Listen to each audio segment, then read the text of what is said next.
Эми бүгүнкү күндө биздин сабагыбызда биринчи маселе бул сыртка адам баласы бетине, колуна сүрткөн косметикалар. Косметикалар менен колуна, бетине сүртөт, майлар сүртөт, маздар сүртүлөт. Кээде ушуларга дагы ушул харам нерселер, азыркы айтылган нерселер аралашып калат. Ошолорду кошуп даярдайт. Анан ушуларды сатса болобу, алса болобу, сүртсө болобу деген суроолор дагы жок эмес көп болот. Сыртка сүртүү, сыртка колдонуу менен ичип жегендин айырмасы чоң. Ичип жегенде биз айттык, баягы алдыңга өткөн сабактагы бүт бардыгы харам. Нажас да харам, мас кылуучу да харам, наркотика да харам, жырткыч да харам, бүт баарын айттык. Булар харам. Буну колдонгонго болбойт, жегенге, ичкенге болбойт. Албетте, сырткы келбетке адам баласы суроолук үчүн, өзүнүн зарылчылыгы үчүн бетине, жүзүнө, колуна, бутуна сүртсө болобу? Ушул нерселер десе, бетине, жүзүнө сүрткөндө косметика боюнча эң негизги шарт сүртүлүп аткан нерсе пак болуш керек, таза болуш шарт. Нажас болбош керек. Ушул нерсени эске алыш керек. Нажас нерсени сүрткөнгө болбойт. Нажасты бетиңе сүртүп алсаң, колуңа сүртүп алсаң, башка денеңе сүртүп алсаң болбойт. Себеби бул менен намазды окуй албайсың, өзүң да нажас болуп каласың, мутанажас. Ошон үчүн эң негизги шарты ал нерсе пак, таза болуш керек. Таза болгон болсо, ошол нерсени колдонсо болот. Мисалы косметикаларга таза нерселерди кошкон болсо, анда аны менен колдонсо уруксат берет, жайыз. Түшүнүңөрбү? Мисалы бүгүнкү күндө косметикаларга кошулган бир нерсе бар. Бул баягы кармин деп коет. Кызыл, коңуз, курт. Буларды көбүнчө тамак ашка, торторго, кектерге кошот. Баягы бул түс берет. Түсүнү кызыл кылыш үчүн боек катары колдонулган нерсе бар. Ушул нерсени кээ бир учурларда косметикага кошулат. Кармин кошулган болот. Анан E120 деген анын немеси болот, номери болот. Ошо менен анан кошулуп коет, кошулат. Ушуну эми сүртүп колдонсо болобу деген суроо болот мисалы. Колдонсо уруксат берилет. Уруксат берилет, себеби муну жеген жоксуң, бир гана сырткы келбетиңе сүртүп атасың, колуңа, бутуңа мисалы, ошон үчүн муну колдонсо болот. Бул мисал катары гана айтып атабыз. Негизи пак дегенден биленет, таза нерселерди колдонсо болот. Мисалы жаныбарлардын мала хаята фихи, хаяты жок немелери болот, мүчөлөрү болот. Мисалы жүнү, тиши, мүйүзү, сөөгү, ла хаята фих, жашоо жок. Бул нерселер не болду? Тирүү болобу, өлүгөн болсо деле аны жегенге болбойт. Бирок ошолордун алынган заттар, ошодон алынып туруп сөбөктөрдөн. Аны косметикага кошкон болсо, ал не болот? Тахир. Таза, аны колдонсо болот. Ошон үчүн косметиканын ичинде баягыдай таза нерсе, сөбөктөн жасалган нерсе бар, сөбөктүн курамы бар, же болсо мүйүздүн курамы бар, же болсо жүндүн курамы бар, же тиштин, же башка нерсенин курамы кошулган болсо, анда биз эмне дейбиз? Бул таза нерсе кошулуптур, буну сырткы демеге колдонсо болот. Адамга аны жегенге болбойт ал нерселерди. Бирок сырткы келбетке косметика катары, сулуулук катары аны сүртсө, аны зарылчылыкта колдонсо уруксат берет. Түшүнүңөрбү? Ошон үчүн косметикага кошулган нерселерде эң биринчи эреже некен? Ал сүртүп аткан нерсеге кошулган нерсе таза болсун. Таза болсун, пак болушлугу зарыл, анын ошол нерсе зарыл, нажас болбош керек. Ошон үчүн кээ бир нерселер бар жегенге болбойт, бирок алар курамга кошулуп калган болсо косметикалардын аларды колдонсо болот. Ошондой эле желатин маселеси да көп суралат. Бул сөбөктөн жасалат жаныбарлардын, же болсо жаныбарлардын терисинен алынат. Буну дагы кээде ошол косметикага кошулат. Бул дагы ошол сөбөк, тери ашталгандан кийин таза болот. Ошон үчүн буну дагы косметиканын ичиге чочкодон башканы кошулган болсо уруксат берилет. Албетте чочконун өзүнчө келет. Себеби ал боюнча инкылабы махия болобу, болбойбу дегенде уламалардын ыктылафтары бар. Ошон үчүн аны өзүнчө сабакта иншалла айтабыз. Ошондой эле косметикада баягы коюп аткан учурларда баягы дагы негизи шарттардан бирөөсү зыян бербеш керек. Зыян бербеш керек. Эгер ден соолукка зыян болсо, аны колдонгонго болбойт. Ал зыян болгон себептүү. Аны дагы эске алып коюш керек. Жана ошол жерде сырткы баягы суроолук дегенди эске алыш керек. Эркектерге мисалы алтын колдонгонго болбойт. Эркектерге жибек колдонгонго болбойт. Бул да косметиканын бир түрү. Бул да суроолуктун бир түрү. Ошон үчүн эркек адамга баягындай жибектен, калыс жибектен болгон кийим кийгенге болбойт. алтын тагынганга болбойт, алтынды иштеткенге болбойт. Бул дагы ушул маселенин ичине кирип кетет. Мында эске алып коюш керек. Андан кийинки маселе бул дары-дармекке кошулган заттар. Дары-дармектин курамына кошулган заттар боюнча сабагыбыз иншалла. Демек косметика боюнча айттык, негизи нерсе кошулмасы таза болуш керек. Пак, таза болсо эле маселе жеңил. Аллах субханаху ва таала адамзатты эң улуу махлук жараткан. Валакад каррамна бани адам дейт Аллах таалам Куранда. Эң ыйык махлук Кур'ан инсан адам баласы. Ошон үчүн Аллах субханаху ва таала адамдын ден соолугуна өтө кам көргөн. Ден соолугуну карасын, ден соолук аманат деген. Ден соолугуң нашарлабаса, ооруп атсаң, доктурга көрүн дейт. Шариятыбыз доктурга бар, табипка бар, көрүнгүн. Себеби бул жан, дүнүйө аманат. Ошон үчүн шариятыбыз адам баласынын дарылана турган нерселерди дагы белгилеп кеткен. Асыл негизги нерсе адам баласы халал нерсе менен дарыланыш керек. Халал нерсе менен. Ал халал нерсе биз жебишкен нерселер болушу мүмкүн. Ал халал нерсе жамадат болушу мүмкүн. Ал халал нерсе набатат болушу мүмкүн. Тоо таштан, чөптөрдөн, дарактардан, башка нерселерден жасалган дары-дармек менен болсо дагы адам баласы өзүнү дарыласа шарият уруксат берет. Асыл ушул. Негизи эреже ушул. Бирок кээ бир учурларда адам баласы каттуу ооруп калат. Каттуу ооругандан кийин ага халал дары табылбай калат. Халал дарысын таба албайсың, жок. Ага бир гана харам гана пайда бериши мүмкүн болот. Бунун эки сүрөтү болот. Биринчи сүрөтү өтө каттуу оору. Ал адам дарыланбаса өлүп калыш коркунучу турат. Өлүү коркунучунда турат. Жоксо каттуу майып болуп калышлык коркунучу турат. Башка себептер болот. Экинчи халаты өлүп калбайт. Экөөнүн бир аз айырмасы бар. Халал менен харам менен, халал менен дарылануу, харам менен дарыланууду ушул айырмада билип алыш керек. Ушуларды дагы мына ушул халал, харам деген бапта зикир кылынат. Түшүнүктүүбү?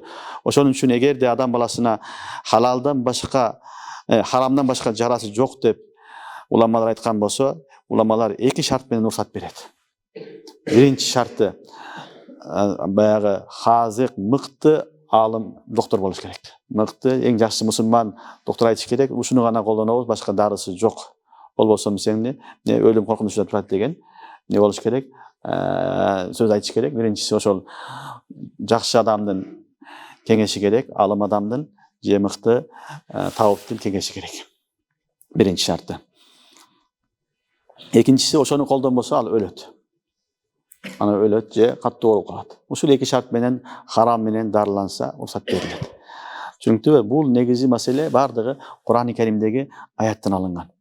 Ал аят Аллах субханаху ва таала Аузу биллахи минаш шайтанир раджим фаман юздурра фи махмаса гайра мутажанифин лил исм фа инналлаха гафурур рахим деген аяттан уламалар ушу маселени сымат кылган. Бул аятта Алла таала айтат, ким өтө каттуу муктаж болуп калса, ачкалыктан ошол күнөө баягы харам жегенге гайра мутажанифин лил исм күнөөгө барбастан туруп, анда Алла таала кечиримдүү, боорукер деген аят. Демек бул аят өзү ачкалыкка түшкөн аят. Жоксо каттуу душмандан коркуу болгондогу аят. Душмандын каттуу коркунучу болсо, же болбосо каттуу ачкалык калган болсо, адам ачка калып өлүп каладыган учурда болсо, анда харам болгон азыр айтылган нерселердин баарыны зарылчылыкка жараша жесе болот. Өлүп калбаш үчүн жесе болот. Ад-дарура татакаддар би кадари зарура. Ошон үчүн өлүп калбай турган деңгээлде гана жегенге уруксат берилет. Мисалы, жебесе чочкон өлүп калат. Майтаны өлүктү жебесе өлүп калат. Баягыда харамдан ичпей турган башка ичетиген нерсе башка халал нерсе жок, ичпесе өлүп калат. Мына ушундай учурда шариятыбыз жанын сактап калыш үчүн уруксат берет. Себеби адамдын жаны кымбат, аманат. Жаны кымбат. Ошон үчүн уруксат берет.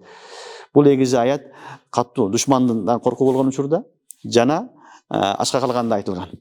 Бирок ооруга тиешеси жок. Бирок фукахалар, муштахидиндер ушул аяттан ооруду истинбат кылышкан. Ооруду истинбат кылышып туруп, оору да ушуга келет. Адам баласы каттуу ооруга кабылса, айласын таппай калган болсо, зарылчылык болуп өтө каттуу болгон болсо, бул баягы зарура дегени баягы айласын таппай калган учур. Айласын таппай калган учур болгон болсо, өзгөчө кырдаалда гана ушул нерселерди колдонгонго уруксат берет. Түшүндүңөрбү? Демек, не болду? Ошону кошкондагы эми бул оору сени өлтүрөт, өлтүрбөйт дегенни бир гана табып билет да, же доктор билет. Себеби ар ким өзүнү биле албайт да. Ошон үчүн бул оорудан өлүп калышы мүмкүн, жөлбөй шифа таап кетиши мүмкүн. Аны бир гана докторлор, ошолор мыкты, махир инсандар билет. Ошон үчүн биринчи маселе доктордун кеңеши керек болот. Доктор айтат, оруң каттуу, сени мына харамдан менен дарылабасак башка дарысы жок деп айтыш керек. Түшүнүңөрбү? Биринчи маселе. Экинчиси, халал жолу жок болуш керек. Азыр айттык. Харам эле турат, халал жолу жок. Эгер халал жолу болсо, ошол халалды таап, кымбат болсо да халал менен дарыланга аракет кылыш керек. Эгер халал табылбай калса, гана эми эмне кылынат? Харамга барылат. Ушул харам менен дарыланууда дагы уламалар ушул өтө катуу зарыл болгондо гана уруксат берген. Ал эми катуу зарылчылыгы жок болсо, аны чыдап койсо болот, өлүп калбайт, же барып өзү такайып калат. Ушундай оорулар болуп аткан болсо, анда уламалар харамга уруксат бербейт. Харамга уруксат беришпейт. Анда халал жолун таап, халал менен дарыланга аракет кыл дейт. Bunday окуялар Пайгамбарыбыз саллаллаху алейхи вассалам доорунда да болгон. Пайгамбарыбыздын доорунда Урайниин деп бир жамаат келет. Мадина Мунавварага келип, мусулман болдук деп келип, Мадинанын абасы жакпастан иштери ооруп, ичи өтүп кыйналат. Анан Пайгамбарыбыз саллаллаху алейхи вассалам айтат, ушул жерде төбөлөр бар, ушуну ичкиле деп төбөгө жөнөтөт.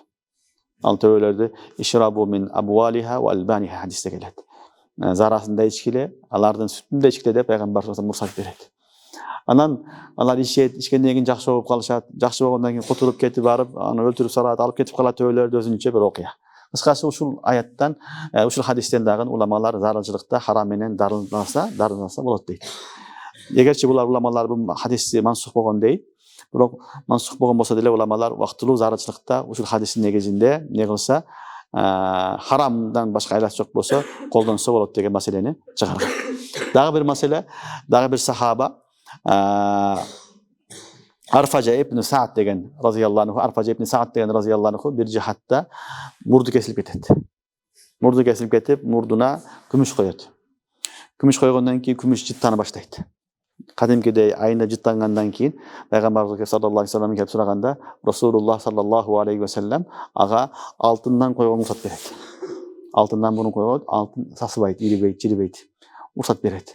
Ушундан дагы уламалар айтат, демек негизи эркектерге алтын колдонгон болбойт, уруксат берилбейт. Бирок зарылчылыкка даба кылыш үчүн, дарылануу максатында колдонсо болот деп хадистен, Курандан ушул маселелер истинбат кылышат. Демек өтө катуу чарасы жок болуп калган учурда гана колдонсо болот. Түшүнүңөрбү?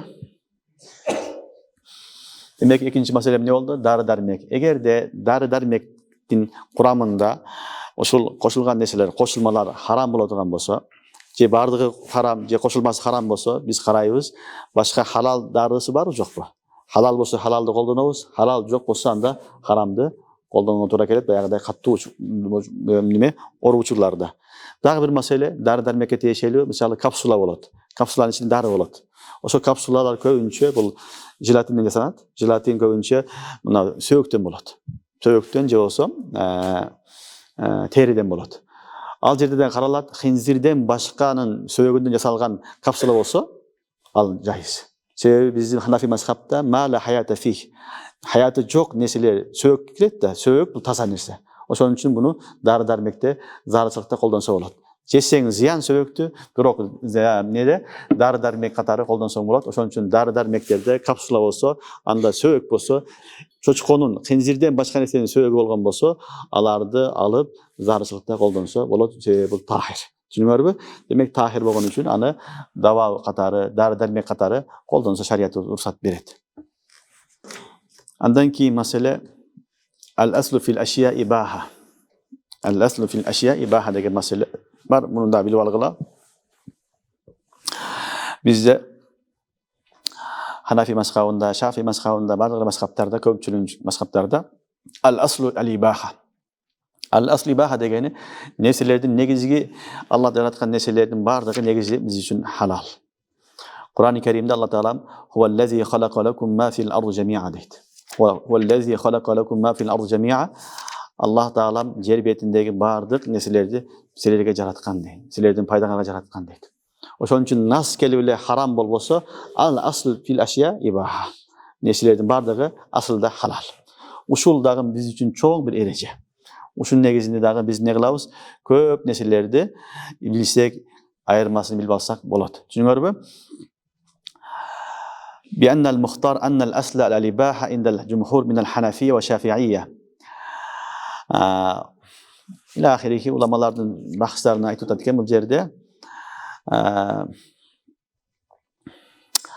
al-muradu bi al-ibaha al-intifa' biha aklan wa shurban wa lubsan va tadawiyan va rukuban va zinatan.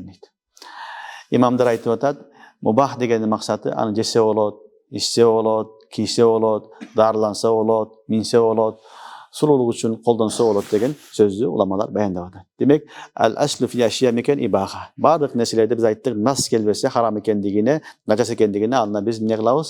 Ani halal deb bilib halal deb qo'llanaveramiz. Tushundingizmi? Bu bo'yicha oyatlar, sunnatlar, qiyosdan bardan dalil bor ekan. Ulardan ko'p uzatmaylik. Albatta, al-aslu fi ashya ibaha degandan 3 narsa istisno qilinadi. 3 narsani bo'lib qaraymiz. Ana hukmi boshqacha al ibaha kelmaydi. Mubah bo'lib qolmaydi. Nima? Mubah degan joiz degan so'z. Ruxsat berilgan degan so'z. Al ruxsat bo'lmay qoladi. 3 narsa bor.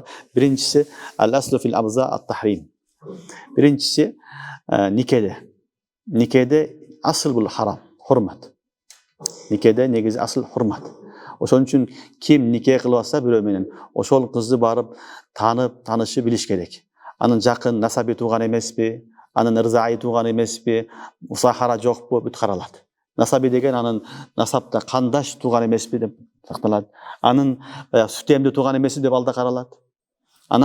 Aning musahara deydi, qaynutqa tegishli harom bo'lgan odamlar bor. Allohga kirmaydi deydi. Ushul 3 narsani qaraydi. O'shol shariatda harom qilinmagan narsalar bo'lsa, anan bu halal bo'ladi. O'zining tug'anini olib olgan bo'lsa, boyaga mahram bo'lgan, anda gunohkor bo'ladi. O'tashon gunoh bo'l. O'shaning uchun nikah kelganda, nikah babında nekan al-asl al-hurma. Nikahda al-asl nekan hurma. So'z ustida taqtab, iliktib, andan keyin nikahlashish kerak. Nikahlashganda o'shaning yaqin nasabi tug'an emas ekan, musahara tug'an emas ekan, qaynjutga qarashdi, aylanishdi, jana sutemda tug'an emas ekan deb shularni qarash kerak. Agarda hech bir tug'anligi yo'q bo'lsa, andan bu meni nikah qilsa bo'ladi. Birinchi masala. Ikkinchi masala al-aslu fil ibadat al-hadar va tawqif. Ikkinchi masala ibodatda degan asl narsa bu hurmat. Ya'ni ibodat qilganda shariatdan bir dalil kelmasa, shariatdan dalil yo'q bo'lsa, o'zining o'zi bir narsani ibodat deb qilgan to'g'ri emas narsa. Shariat bu ibodat bir vardığı shariatga tegishli. O'shaning uchun aytamiz bid'atlar bo'lmaydi deb. Bid'atda shariatda yo'q narsa, ko'rsatilgan emas narsa. O'shaning uchun al-aslu fi ibada lekin al-hadar. Ibodat bo'lib, monday qilsang, monday yo'l bilan siynasin, enkayesin, don qo'yasin, ruku qilasin, sajda qilasin deb aytayotmaymi? Bu barda Qur'on hadisda kelgan. O'zing tarafdan bunday ibodat ber deb ibodat to'qib chiqib, o'shaning yo'ldorini ko'rsatib, ushul yo'l bilan siynavuz desang, bu harom bo'ladi. Al-aslu fil ibada al-hadar. Tushunarmi? Asl nekan ibodatda hazar. O'shaning uchun ehtiyot qilish kerak. Ibodat bu ma nassa alayhi al-Qur'on va Rasul sallallohu alayhi vasallam. Qur'ondan, payg'ambar sallallohu alayhi vasallamdan ko'rsatma bo'lsa, o'shal ibodat. Ko'rsatma yo'q bo'lsa ibodat emas. Odamlar o'zlariga turib olib, bizdekilar o'qib o'tirib, bizdekilarga chiqarib olgan yo'q. Enkeyibdan qo'yib o'zing tarafdan da chiqargan narsa ibodat bo'lib qolmaydi. Ibodatga Qur'ondan dalil kerak. Payg'ambar sallallohu alayhi vasallam tarafidan ko'rsatmalar kerak. O'shal ibodat.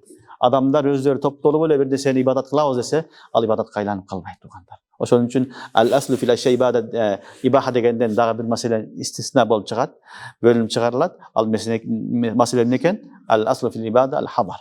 Ibodatda dalil yo'q bo'lsa, aniqlanmaydi. Dalilning negizida g'ana ibodat bo'ladi. Dalilsiz ibodat bo'lmaydi.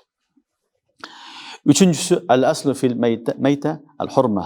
Al-aslu fil lahm al-hurma. Üçüncüsü et, ölümtük nesilerde asıl bir hurma. Özgöçe ette. Ette asıl hurma. Et dursa bir yerde, misali, bir et olsa, o şonun aslı bu haram. Anın halal ekenine dalil gerek. Halal ekenine dalil gerek. O şol dalil menen anan al haramga nega halal qaylanat. Çünkü misali bir koy jatat, ölüp kalıptır. Al haram. Ölgönü körüp durasın. Bir koy var, ana soygon. Misali, al dalil negizde turadi, ne deymiz biz? Halal deymiz. O'sha al-aslu fil lahm al-hurma. Etde ehtiyot qilinadi. Al-aslu fihi hurma bo'lgan sebepti. Et masalasida birinchi biz ne qilamiz? Dalilni negizda qaraymiz. Agar dalilni negizida al shariatga muvofiq, shariatga dal kelgan yo'l bilan so'yilgan bo'lsa, anda al halal. Dalil jok bolsa, hiçbir sebep jok bolsa, illatlar jok bolsa, anda aytты, biz asıl negizinde haram deymiz. Düşünüңөрбү? Demek ne oldu? Mına uşular erejeler. Uşintiп бардык маселелерди чечсек болот. Катары менен келе берет. Demek asıl neken fil aşiya al ibaha. Bırak bundan 2-3 süret istisna bolot. Birincisi nikede asıl hurma, ikincisi ibadatta asıl hurma, üçüncüsü lahm. Et bularda asıl neken hurma. Dalil bolmoyunça bularda biz ne halal dep aytpay turabız. Bul azırgım aytkan neseler balдар misалы biz ayttık al aslı fil hurma dedik etdi. Bul kaçan anda hiçbir dalil jok bolsa, azır ayttık. Dalil jok bolsa. Eğer dalil halalga bolsa halal deybiz. Dalil haramga bolsa haram deybiz. Düşünüңөрбү? Haramga je soyulbay turgan turat, je dalil menen aytты, men ataylap bismillah aytpadım dedi, al haram bolup kalat. Düşünüңөрбү? Oşon üçin dalilge baylaybiz dagы, dalil gelse halal bolsa halal, dalil gelbese haram bolsa haram deybiz. Dagы bir mesele, bul mesele aytılgan al aslı fil eşya ibaha degeni bul Allah Taala jaratkan nesilerde. Allah jaratkan nesilerde. Al endi adamda jaratkan nesilde, adam jasalgan nesilerde anda hüküm başkaça bolot. Düşünüңөрбү? Anda al koşulmasa karab hüküm berilet. Koşulmasa karab, koşulması halal bolsa halal, haram bolsa haram. Oşondoy ele halal menen haram dalilleri harama karşı kep kalsa, bunu şurada dagı biz ne kılabız? Karayбыз. Karap kaysı tarafı köylük bolsa, zanne galip bolsa, yakini bolsa, oşo menен hüküm kılabız. Düşünüңөрбү? Misalı bir nesege aytıp atat, koşulmasında spirt bar dep atat. Bирок спирттин эмне экенин билбей атабыз. Спирттин харамы бар, мубахы бар. Düşünüңөрбү? Харам болгон баягы жүзүмдөн алынган, курмадан алынган. Башка несени алынгандар, мисалы спирттер алал мубах колдонсо болот. Мисалы медициналык спирттери көбүнчө булар мөбө жемиштерден алат. Düşünüңөрбү? Ошон үчүн ал жерде биз карайбыз курамына. Kuramını karap durup, eğer de yakini yok bolsa biz zanlı galipte alabız. Köpünçө ne kılınat spirtlerige bugün günde medisinal spirtleri bu möböjemişten alınga bolot dagın. Oşonun negizinde biz bunu ne mubah dep hüküm kılabız. Düşünüңөрбү? Dalilder açık bolsa, taarruz bolgon uçurda yakin je galip zanды alıp oşonun negizinde hüküm kılgan uçurlarda kezdeşet. Oşonda ele dagı bir ereje bar. Al aslu baqa ma kana ala ma kan. Al aslu ma baqa ma kan ala ma kan. Bir nesenin hükümünü bilbey aytkan bolsak, al aslını karayбыз. Aslı da bir nese halal bolsa, al halal boydan kalat. Haram bolsa, haram boydan kalat. Düşünüңөрбү? Dalil jok bolgon bolsa, dalil jok bolgon uçurda al aslu ma kana ala ma kan deydi. Düşünüңөрбү? Bunu bayagı al yaqin la yazul bi şak dep aytılат. Misalı bir adam tarat aldı. Tarat algandan keyin şeklenip kaldı. Taratı bar şeklenip kaldı. Taratım sındı ısınmadı bu da. Bирок şek ayırma kıla alбай atat. Anda uçurda biz şek menen gana anın taratı sınıp kaldı deybiz. Düşünüңөрбү? Al aslu ma kana ala ma kan. Aslı da taratı bar edi, oşon üçin taratı bar deybiz. Düşünüңөрбү? Taratı bar dep turup anı şek menen taratını sındırbayбыз. Oşonda ele bir jerge bardың, bir neseni gördüң, suudu gördüң, bir neseni gördüң taza. Birdeke түшүп kaldı, aralashıp ketти, najasat degeni şek bolup atat. Şek menen suu najas bolup kalbayt. Sen көргөн жоксуң, жаш баланын сийгенини, же бир коргол түшүп кеткенини, наjas көргөн жоксуң. Жанабазы эле ошондой асыл жер таза да. Najas görünmese, bilinmese, bilbeseng, asarı jok bolsa, al aslu ma kana ala ma kan. Oşonun negizinde ne kılınat? Bu taza dep ketile berет. Düşünüңөрбү? Ушундай erejeler bar. Koşulmalarda dagın koşulgan neseler, eğer de nekenini bilbesek, anda aslı aytabыз dagın koşulgan neseler, bayagı neseler asılda taza bolsa, aga taza dep hüküm kılına berет. Jana musulmandar köpçülük jaşagan jerde eske alınat. Musulmandar köpçülük jaşagan жерlerde anda musulmandar soygon maldарды biz halal deybiz. Halal deybiz. Galibiyet aksariyet eske alınat. Jönden jön ele gümen kılganga bolboyt. Albatta musulmandar az bolgon bolsa, azçılık bolsa, anda soyulgan malda eske alınat. Kim soydu? Köpçülük kasaplar, kafirler, başkalar. Je bolsam sırttan kelgen etler bolot. Sırttan kelgen etlerdi karalat. Al kayaktan geldi, kim soydu? Kanday anın tasdigi var. Tasdigilgan nesesi barбы, halal degen jokпу karalat. Düşünüңөрбү? Al эми biz Кудайга шүгүр Кыргызстандабыз, Кыргызстанда жашагандар көпчүлүк мусулман, soyulgan malga көп күмөн кылышы кажети жок. Düşünüңөрбү? Пайгамбарыбыз саллаллаху алейхи ва саллям доорунда Айшенеден баят келет, bir hadisте келет. Сахабалар сурайт: "Я Расулаллах, бизге эт келип калат. Бул этти ким алып келгенин билебиз, бирок ал мусулман сойдубу, мусулман эмес башка адам сойду билбейбиз" деген. Пайгамбар саллаллаху алейхи ва саллям "Бисмилла" деп жей бергиле деген. Yani şektенбегиле деген. Musulmanga musulman hitap kelet, musulman mamle kılat. Oşon üçün namaz okubasa dile adamlar bismillah dep soyot. Mal masalesi kelgende uşu nesege көңүл бурат. Ал намаз окубашы мүмкүн, башка болушу мүмкүн, бирок бисмилла деп соет. Ошон үчүн мусулмандардын көпчүлүк болгон жерлеринде кат'ий бир далил болбосо, анда биз аны халал деп, мусулмандар жойгон деп колдонсо боло берет. Албетте азчылык болгон жерлерде же сырттан келген эттерде сөзсүз түрдө аны тахкык кылып, изилдеп туруп, андан кийин жеш керек болот. Анан шектенүү боюнча дагы малдар маселени бүтүрүп коелу, ушу менен шектенүү боюнча да билип алгыла, шубха шектүү нерселер. Бул дагы көп айтылат, мында билип алгыла. Шубха шектүү нерселер эки түрлүү болот. Эки нерсе менен шектүү болот. Биринчиси шек шубха деген эмне дегени? Ал ошол эки тарафтан далилдер бири-бири менен карама-каршы келген шек, карама-каршы келген себептүү шек болуп калат. Бир далилди карасак, ал халал экенин билдирет, экинчиси харам экендигин. Ушул нерсени биз эмне дейбиз? Шектүү нерсе дейбиз. Нерсе үч эле болот. Халал, харам, шектүү. Мустабихат. Түшүнүңөрбү? Байнах мустабихат.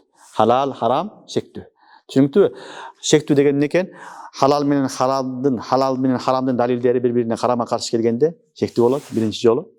Экинчи şektүү болушунун себеби halal нерсеге харам нерсе аралашып калат. Halal нерсеге харам нерсе аралашып калган учурда дагы шек болуп калат. Түшүнүңөрбү? Ушул эми şektүү нерсе айтылат ушул нерседе. Эми ушундан чыгыштын жолу эмне? Биз кантип буларды айырмалайбыз десе, шектүү деген нерсе болуп атпайбы? Ушул нерсени биз бөлүп карайбыз. Кээ бир учурларда шек деген нерсе вахым болот. Вахым деген васваса болот. Жөндөн жөн эле шектене берет. Мына суу таза эмес дейт. Не далилиң бар? Не болду буга? Не түшүп калды? Не көрдүң? Не нажас көрдүң десе билбейт. Мына бет харам дейт мисалы, не экенин билбейт мисалы. Не үчүн харам экенин айта албайт. Жөн эле шектене берсе, буну шарият эске албайт. Көп адамдар бүгүн мына нерсе халал, мына харам, мына шектүү деп чыгара берет да. Тахкык кылбайт. Бул туура эмес нерсе. Түшүнүңөрбү? Ошон үчүн биринчиси васваса деңгээлинде жөн эле айтылган сөздөр болсо, шарият аны эске албайт. Азыр буга мисал айттык го. Айша энебиздин риваяты, пайгамбар саллаллаху алейхи вассаламдын доорунда сахабалар келип айтышкан: "Я Расулаллах, бизге эттер келет. Каяктан келгенин билбейбиз, ким сойгонун билбейбиз" дегенде, "Бисмилла" деп Аллахтын атын айтып, жей бергиле dedi саллаллаху алейхи вассалам. Түшүнүңөрбү? Бул не болду? Бул шектүү. Экинчиси шектен сактанышлык мустахаб болот. Үчүнчүсү шектен сактанышлык важип болот. Экинчиси шек не болду? Шектен сактануучулук мустахаб болгон деңгээл болот. Мисалы хадисте келет, Сауда энебиздин атасынын не болот? Кулу болот. Баягы жариясы болот. Анан бул атасынын жариясы төрөйт. Төрөгөндөн кийин бул Сауда энебиздин бир тууган иниси болот да.